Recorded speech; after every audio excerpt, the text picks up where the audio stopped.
Mhm.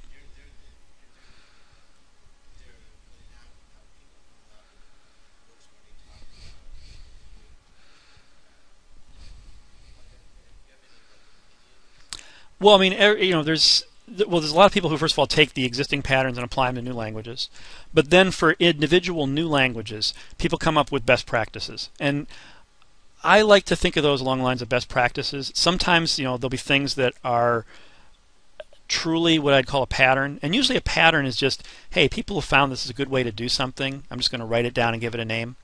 But a lot of what you're going to see people call patterns are really what I just call best practice. It's basically use this thing versus this thing.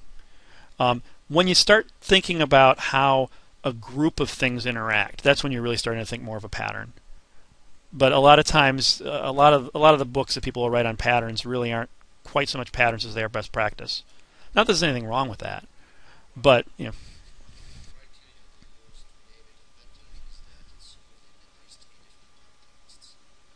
that's a good criteria. Yeah, if you have a pattern used in at least three different contexts, then it's a pattern.